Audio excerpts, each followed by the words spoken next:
हरिः ओं श्रीगुरुभ्यो नमः।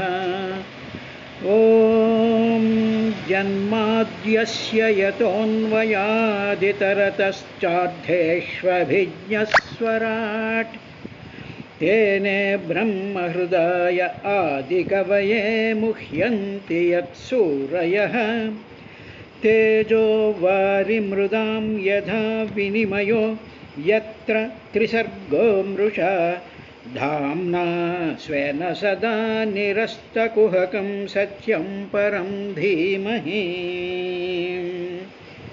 धर्मः प्रोज्झित कैतवोऽत्र परमो निर्मत्सराणां सतां वेद्यं वसवमत्र वस्तु शिवदं तापत्रयोन्मूलनं श्रीमद्भागवते महामुनिकृते किं वा परैरीश्वरः सद्यो हृद्यवरुध्यतेऽत्र कृतिभिः शुश्रूषभिस्तत्क्षणात्।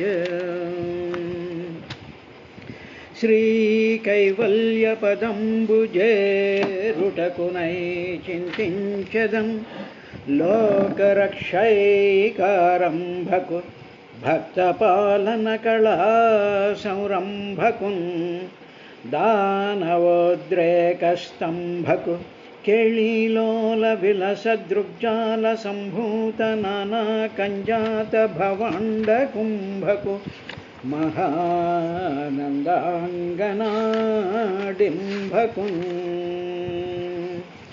ललितस्कन्धमु कृष्णमूलमु सुकालपाभिरमम्बु मञ्जुलता शोभितमुं सुवर्ण सुमनस्सुज्ञेयमुं सुन्दरोज्ज्वलवृत्तम्बु महाफलम्बु विमलं व्यासालवलम्बुनैवलयुं भगवताख्यकल्पतरुर्विन् सद्विजश्रेयमयी पलिकेडिदि भगवतमट पलिकिंचु विभुंडु रामभद्रुंडट నే పలికిన భవహర మగునట పలికెద వేరొండు గాథ పలుకగనేల వెదకల్పవృక్ష విగళితమై ముక్సుక ముఖ సుధాద్రవమున మొనసియున్న భగవత పురాణ ఫలరసస్వాదన పదవిగనుడు రసిక భవవిదోలు. హరి ఓం శ్రీ గురుభ్యో నమః. ఓ రఘుగణం, ఈ లోకంలో వైరాన్ని తర్వాత హింసని విడిచిపెట్టినటువంటి వ్యక్తి ఒకడే పరమపదాన్ని చేరతాడయ్యా. అలాగ ఉండేటువంటి ఈ గుంపుల్లో, ఈ అడవిలో ప్రయాణించేటువంటి గుంపుల్లో ఎవడో ఒక్కడు మాత్రమే వెనక్కి తిరిగి వస్తాడు, అంటే ఆ పరమపదాన్ని చేరుకుంటాడు. భగవద్గీతలో కూడా అదే చెప్తాడు కదా. ఈ లక్షల కోట్లాది మందిలో నన్ను కావాలనుకున్నటువంటి వాడు సర్వధర్మాన్ పరిత్యజ్య మామేకం శరణం వ్రజ అనుకునేటువంటి వాడు, అటువంటి వాడు ఎవడో కోట్లాది మందిలో ఒకడే నన్ను చేరుకుంటాడు అనేటువంటి ఆ భావాన్నే రఘుగణుడికి ఈ జడభరతుడు చెప్పాడయ్యా పరీక్షితు అని చెప్పిన తర్వాత ఇంకా కొంతమంది ఆ దళంలో, ఆ దళం అంటే ఆ గుంపు అనమాట. అంటే ఏమిటి? మానవ సమాజాల యొక్క గుంపులు, అంటే మానవులనే కాదు ప్రాణుల యొక్క సమాజాల యొక్క గుంపుల్లో కొంతమంది ఏం చేస్తారు అనేటువంటి విషయాన్ని చెప్తూ, ప్రసజ్జతి క్వాపి లతాభుజాశ్రయస్తదాశ్రయావ్యక్త పదద్విజస్పృహ క్వచిత్ కదాచిద్ధిరి చక్ర తస్త్రసన్ సంఖ్యం విధత్తే బక కంకగృధ్రై. ఇలా వీళ్ళు వెళ్తూ ఉంటారయ్యా. వెళుతూ ఉండేటువంటి వాళ్ళు ఏం చేస్తారంటే, కొంతమంది అక్కడ లతాభుజాశ్రయ, ఈ లతలు ఉంటాయి కదా, అల్లుకుపోయేటువంటి లతలు, రకరకాలైనటువంటి పువ్వులతో ఆకర్షణీయంగా అందంగా చాలా అల్లుకుపోయేటువంటి లతలు కొమ్మలు మీద వాళ్తాయి, అవి చెట్లకు అల్లుకుపోతూ ఉంటాయి. అలాగ ఎక్కడ ఆధారం దొరికితే ఆధారం దొరికేటువంటి విధానం అల్లుకుపోతూ ఉంటాయి. అటువంటి ఆ లతల మీద ఏం చేస్తూ ఉంటారు, ఆ కొమ్మలనే ఆశ్రయించుకున్నటువంటి తత్ ఆశ్రయ అవ్యక్త పద ద్విజస్పృహ, అటువంటి లతల మీద అల్లుకుపోయినటువంటి ఆ లతలనే ఆశ్రయించుకుని తత్ ఆశ్రయ, అటువంటి వాటిని ఆశ్రయించుకుని అవ్యక్త పద ద్విజస్పృహ, చాలా అవ్యక్తంగా, ద్విజులు అంటే రెండు రెక్కలు కలిగినటువంటివిగా, అంటే పక్షులు అని అర్థం. ద్విజులు అంటే పక్షులు, ద్విజులు అంటే బ్రాహ్మణులు, రెండు జన్మలు కలిగినటువంటి వాడు బ్రాహ్మణుడు అంటాం కాబట్టి ద్విజ అంటే అసలు యాక్చువల్గా పక్షి అని అర్థం. ఈ పక్షులు ఏం చేస్తాయంటే అవ్యక్తంగా, అంటే అవి వ్యక్తం కానటువంటి శబ్దాలు చేస్తూ ఉంటాయి. అవి ఒక్కొక్క పక్షి ఒక్కొక్క శబ్దం చేస్తూ ఉందంటే దాని భావం ఉంటుంది, కానీ మానవుడికి ఆ భావం ఏమిటో కనిపెట్టడం కష్టం, అన్లెస్ వెరీ క్లోజ్లీ వాటిని ఫాలో అయ్యి వాటి స్థితిని గమనిస్తే తప్ప. అలాగా తత్ ఆశ్రయ అవ్యక్త పదద్విజస్పృహ, అస్పష్టమైనటువంటి కోతలు కూస్తూ ఉంటాయి, చాలా మనోహరంగా ఉంటాయి, చాలా ఇంపుగా ఉంటాయి. అబ్బాయి ఎంత బాగుంది, చిలక ఒకలా, గోరింకొకలా, కోయిలు ఒకలా, హంస ఒకలాగా, ఇంకా బెగ్గరి పక్షులని, ఒకటి కాదు కదా పక్షులు, కొన్ని లక్షల రకాలైన పక్షులు ఇవన్నీ కూస్తూ ఉంటాయి. ఆ కోతల యందు, ఆ పక్షుల యొక్క కోతల్లో వీళ్ళందరూ కూడా చాలా ఆసక్తి పెంచేసుకుంటారయ్యా. పెంచేసుకుని ఏం చేస్తుంటే అవి అలాగ ఆ లతల దగ్గర ఆగి ప్రసజ్జతి, ఆసక్తి కలిగి ఉంటారు. ఇంకా ఆ పక్షుల కోతలు చూడగానే అలాగ ఆసక్తి అన్నమాట. ఉదాహరణకి ఏదైనా పార్క్ వెళ్ళాం అనుకోండి, పార్క్ వెళ్ళేటప్పటికి అక్కడేమో బ్రహ్మాండమైనటువంటి చెట్లు ఉంటాయి, మంచి పొదలు ఉంటాయి, చాలా అందంగా ఉంటాయి, ఫౌంటైన్స్ ఉంటాయి, రకరకాల పక్షులు ఎగురుతూ ఉంటాయి. ఇవన్నీ చూస్తూ ఉండేటప్పటికి ఏమవుతుంది, ఆ పార్కులోకి వచ్చినటువంటి వాళ్ళని చూసేటప్పటికి అబ్బాయి ఎంత బాగుంది, ఒక్కొక్కళ్ళు ఒక్కొక్క చెట్టు దగ్గర, ఒక్కొక్క పువ్వు దగ్గర, ఒక్కొక్క పక్షుల దగ్గర, ఒక్కొక్క దీని దగ్గర ఆసక్తి కలిగి ఉంటారుగా. అంటే ఆసక్తి అనేటువంటిది జనరేట్ అయిపోయి అక్కడ ఉండిపోతూ ఉంటారు. అలాగ ఉండిపోతూ ఉండేటువంటి స్థితి కొంతమంది తరుగుతూ ఉంటారు. ఇంకా కొంతమంది ఏం చేస్తూ ఉంటారంటే, మరి అడవి కదా అది, ఆ అడవిలో సింహాలు ఏం చేస్తుంటాయి, గుంపుకి ఇంకో చోట ఆ దళం సింహాల గుంపుకి భయపడిపోతూ ఉంటారు. అక్కడ ఈ లోపల ఇవన్నీ ఎంజాయ్ చేస్తూ ఉండేటప్పుడు సింహాలు గాండ్రిస్తూ ఉంటాయి, పులులు గర్జిస్తూ ఉంటాయి, ఏనుగులు ఘీంకారాలు చేస్తూ ఉంటాయి. ఇలాగ రకరకాలైనటువంటి స్థితిలో ఉంటూ ఉంటాయి. తర్వాత కొంగలు, తర్వాత ఈ పులుగులు గద్దలతో స్నేహం చేస్తూ ఉంటాయి. ఇటు ఈ దళమే ఇవన్నీ కూడా ఇలా చేస్తూ ఉంటాయి. ఇలాగా త్రసన్ భయపడినటువంటి బకకంకగ్రహి కొంగలు, రాపులుగులు గద్దలతో సఖ్యం విధత్తే చేస్తూ ఉంటారు. ఈ విధంగా రకరకాలైనటువంటి ఈ మనస్తత్వాలు కలిగినటువంటి ఈ దళంలో ఉండేటువంటి వాళ్ళు కొమ్మలని ఆశ్రయించుకుని అవ్యక్తంగా కూతలు కూస్తూ ఉండేటువంటి పక్షుల మీద ఆసక్తి ఉంటుంది. ఒక చోటేమో సింహాల గుంపుల వల్ల భయపడిపోతూ ఉంటారు, ఇంకొక చోట గద్దలు, రాబందులు ఇటువంటి వాటితో వీళ్ళు స్నేహం సఖ్యం చేస్తూ ఉంటారు. అంటే ఒక్కసారి మనం జస్ట్ వెనక్కి వెళ్ళామనుకోండి, మనకి సఖ్యులు ఎవరంటే కబ్జా చేసేటువంటి వాళ్ళు, అవినీతి చేసేటువంటి ఆఫీసర్లు, తర్వాత ఇలాగ అన్యాయాలు చేసేటువంటి రాజకీయ నాయకులు, తర్వాత దేశాన్ని మోసం చేసేటువంటి పెద్ద మనుషుల కింద చలామణి అవుతూ ఏదో 4 డబ్బులు వారేస్తూ ఉంటే అటువంటి వాళ్ళతో సఖ్యం విధత్తే చేస్తూ ఉంటారు కొంతమంది. మామూలుగా జరుగుతూ ఉన్నదే కదా, ఇందులో పెద్ద వ్యాఖ్యానం చేయాల్సిన పని ఏం లేదు, ఇవన్నీ మనం చూస్తూనే ఉన్నాం కదా. సరే, ఇది అయిన తర్వాత ఇంకా ఏం జరిగింది అంటే, తైర్వంచితో హంసకులం సమావిశం నరోచయన్ శీలముపైతి వానరాన్ తజ్జాతిరసేన సునిర్విరితేంద్రియ పరస్పరోద్వీక్షణ విస్మృతాధం అవధి. ఆ దళాన్ని ఇప్పుడు ఏం చేస్తాయంటే, ఇలాగ ఈ పక్షులతో ఆనందించేటువంటి వాళ్ళని ఆ పక్షులు ఏం చేస్తాయంటే మోసం చేస్తాయి. వీళ్ళు వచ్చి మా కోతల్ని వాటిని కూడా ఆనందిస్తున్నారు అనేటువంటి విషయం తెలుసుకుని అవి ఏం చేస్తాయంటే మోసగించి ఆ పక్షులన్నీ కూడా హంసల గుంపుల్లోకి వెళ్ళిపోతాయి. హంసలు ఉంటాయి కదా, హంసల గుంపుల్లోకి వెళ్ళిపోతాయి పక్షులన్నీ కూడా. తర్వాత ఆ దళంలోని వారికి అంటే వీళ్ళకి ఇవన్నీ పక్షులు ఇక్కడ ఉండి ఉండి ఉండి ఒకసారి హంసల గుంపుల్లోకి వెళ్ళిపోయేటప్పటికి ఆ హంసల యొక్క ఆచార వ్యవహారాలు వీళ్ళకి నచ్చవు, ఈ దళం వాళ్ళకి నచ్చవు. అప్పుడు వాళ్ళు ఏం చేస్తారు అంటే ఈ లతలు ఆశ్రయించుకున్నటువంటి చెట్లు ఉన్నాయి కదా, ఆ చెట్ల మీద అక్కడ కొన్ని కోతులు ఉంటాయి కదా, ఆ కోతులతో ఈ దళం వాళ్ళు ఈ గుంపు వాళ్ళు జత కడుతూ ఉంటారు. ఇలాగ అంటే హంసల యొక్క పద్ధతి, వాళ్ళ యొక్క ఆచారం, వాటి యొక్క వ్యవహారం నచ్చదు. కానీ ఈ చెట్టు మీద మనకి అవ్యక్తంగా మనని అంతవరకు ఆనందపరిచినటువంటి ఈ పక్షులు ఉన్నాయే, ఈ పక్షులు హంసలతో జత కట్టేటప్పటికి వీళ్ళకి అది నచ్చదు. ఎందుకంటే ఈ పక్షి ఏదో భాగవతం చెప్తోంది అనుకోండి, భాగవతంలో ఏదో పరమహంస అది ఇది భగవంతుడు ఇది చెప్పేటప్పటికి ఏమవుతుంది, అవి పరమహంసలు ఈ పక్షి ఇలాగే మాట్లాడుతూ ఉంటుంది, దీంతో ఇచ్చిన గొడవ అని చెప్పేసేసి ఏం చేస్తూ ఉంటాయంటే అక్కడే ఉండేటువంటి కోతులతో జతకడుతూ ఉంటాయి.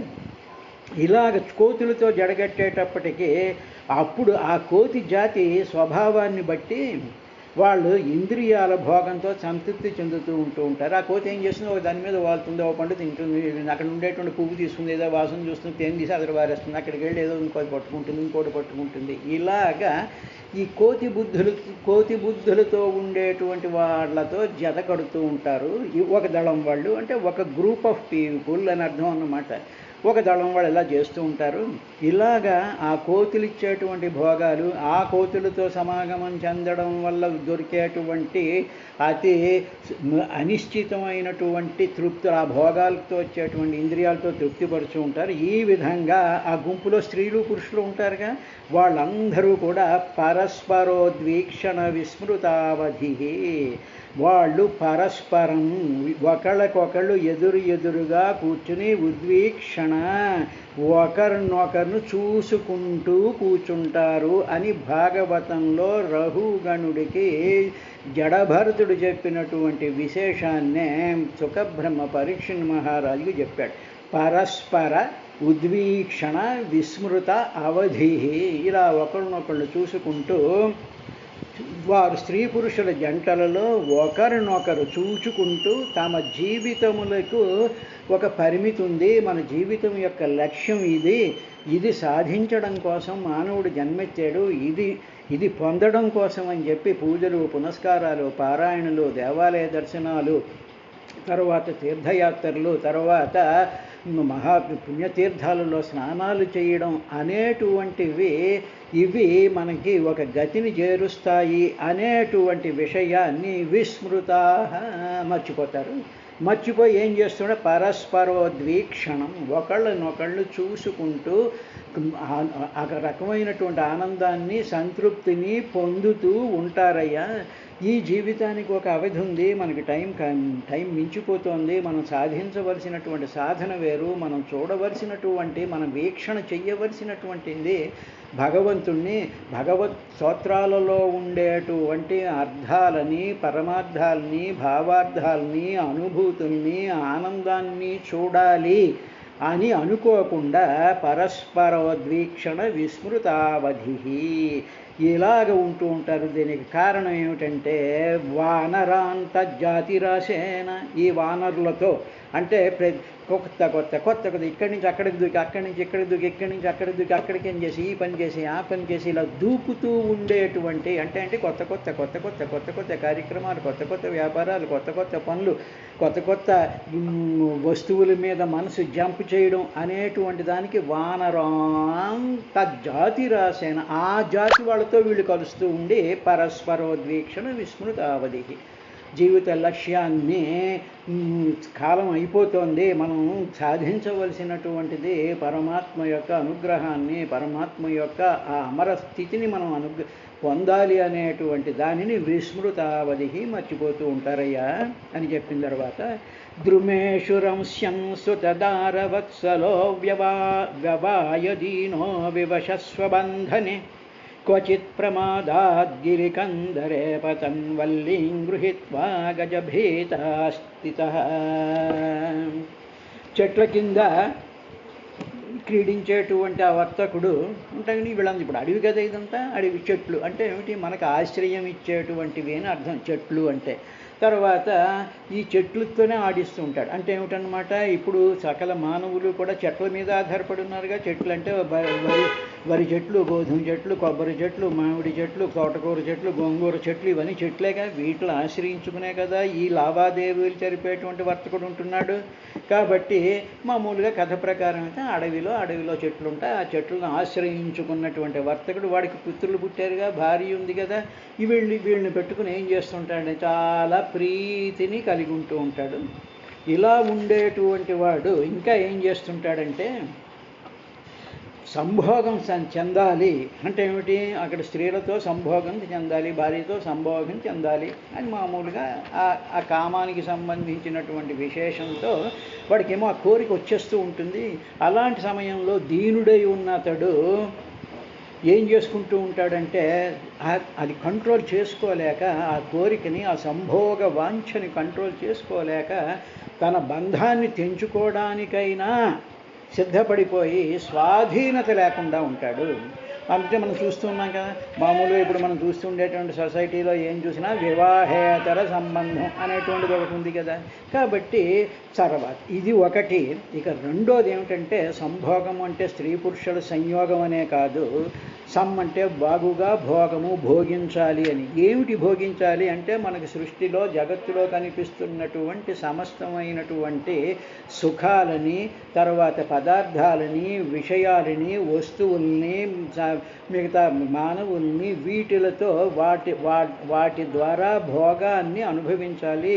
ఆ వస్తువు కావాలి, ఆ చీరలు కావాలి, ఆ పదార్థాలు కావాలి, ఆ ఇళ్ళు కావాలి, ఆ భూములు కావాలి, ఆ వస్తువులు, భోగ్యమైనటువంటి వస్తువులు కావాలి అనేటువంటి ఇచ్చ వచ్చేస్తుంది వీడికి.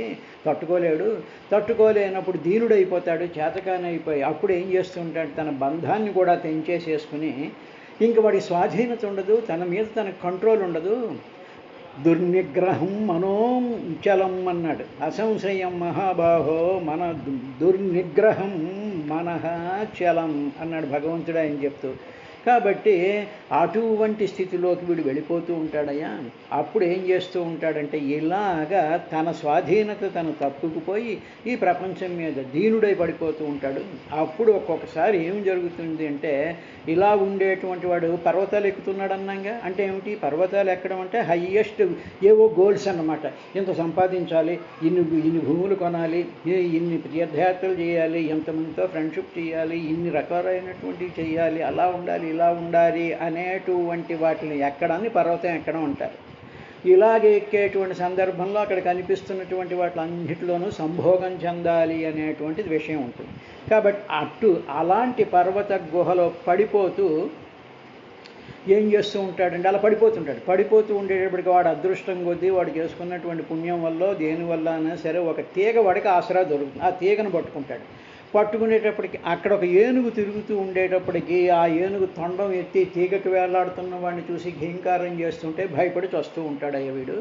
అలాగా వీడు ఉంటాడు అనేటువంటి విషయాన్ని ద్రుమేషు రంశ్యన్, ఇలాగ చెట్లతో రంశ్యన్ కీడిస్తూ ఉండేటువంటి వాడు ఎవరితో కీడిస్తూ ఉంటాడు, వీళ్ళందరూ సుతధారావత్సర, పుత్రులతోనూ, తర్వాత భార్యతోనూ, తన చుట్టాలతోనూ, తన చుట్టూ చేరేటువంటి వాళ్ళతోనూ ఉంటూ ఉంటాడు.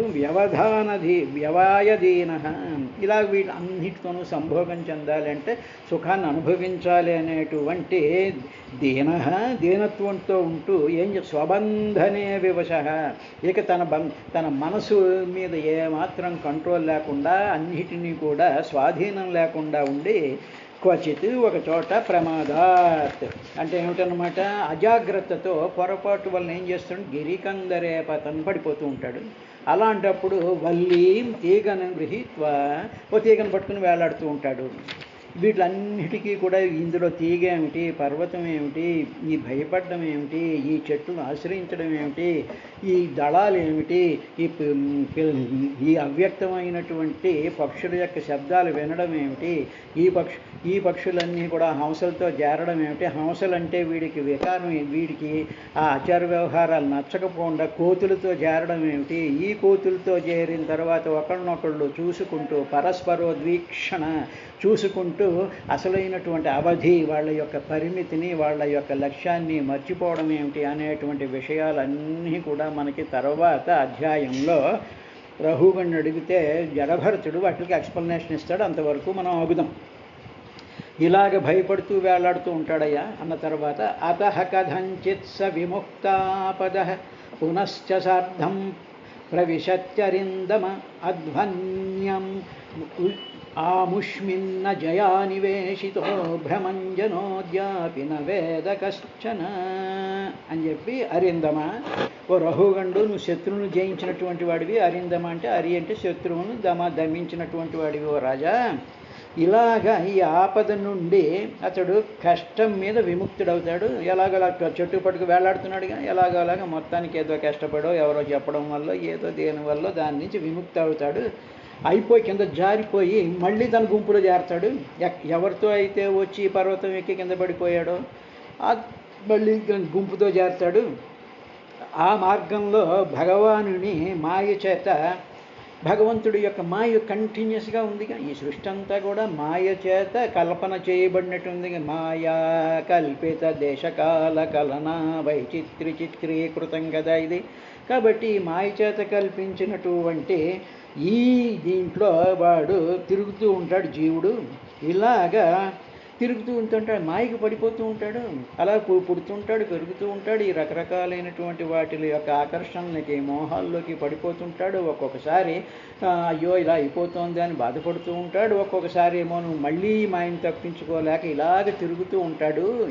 ఈ గుంపులో అంటే ఏమిటి, వీడు ఇండిపెండెంట్గా ఎక్కడో లేడు. ఈ సమాజంలో ఉన్నాడు, ఈ ఇంట్లో ఉన్నాడు, ఈ కాలనీలో ఉన్నాడు, ఈ దేశంలో ఉన్నాడు, ఈ ప్రపంచంలో ఉన్నాడు, ఈ పుస్తకాల మధ్యన ఉన్నాడు, ఈ యాక్టివిటీస్ మధ్యలో ఉన్నాడుగా జీవుడు. అదన్నమాట. ఇలాగా వీటిల్లోకి ప్రవేశపెట్టినటువంటి జీవుడు ఒక్కడైనా సరే, అందులో ఒక్కడంటే ఒక్కడు కూడా వీటిని దాటి బయటపడేటువంటి ఉపాయం ఏమిటో తెలియదయ్యా వాడికి.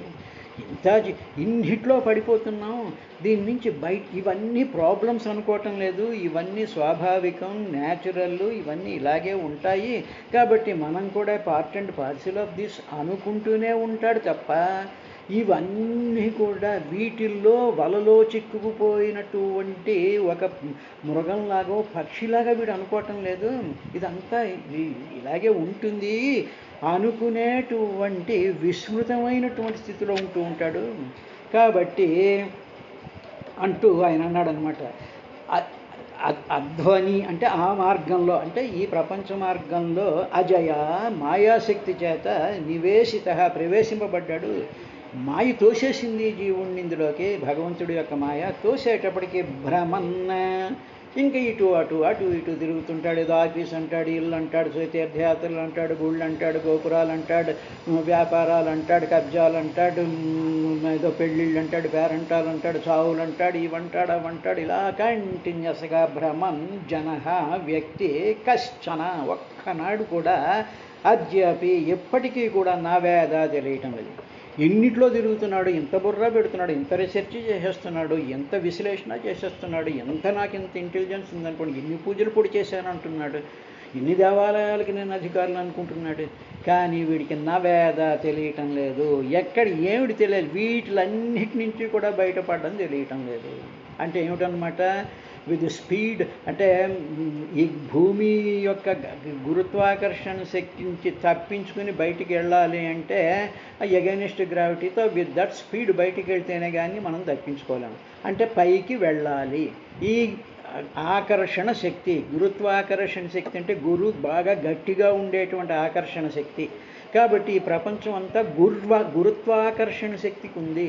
దీనిలోంచి బయటపడాలి. కానీ దీంట్లోనే తిరుగుతూ ఉన్నాడు. దీని నుంచి బయటపడాలి అనేటువంటి ఆలోచన కూడా వీడికి ఆడవటం లేదు. ఏదైనా కష్టం, తలనొప్పి వస్తే తలనొప్పి నుంచి బయటపడిపోదాం అనుకుని ఏదో అమృతాంజనం రాసేసుకుంటున్నాడు, అయిపోయింది కదా, yes this is the problem solution అనుకుంటున్నాడు. అసలు ఈ ప్రాబ్లం కలుగుతూ ఉండేటువంటి ఆ ప్రాబ్లమ్స్ మధ్యలో ఉంటూ వీడు అదృష్టమో దురదృష్టం కొద్దీ ఆ ప్రాబ్లం వచ్చినప్పుడు టెంపరీగా ఓ సొల్యూషన్ చేసి బయటపడిపోతే ఇలాగే ఏడుస్తున్నాడు తప్ప నవేద వీడికి తెలియటం లేదు.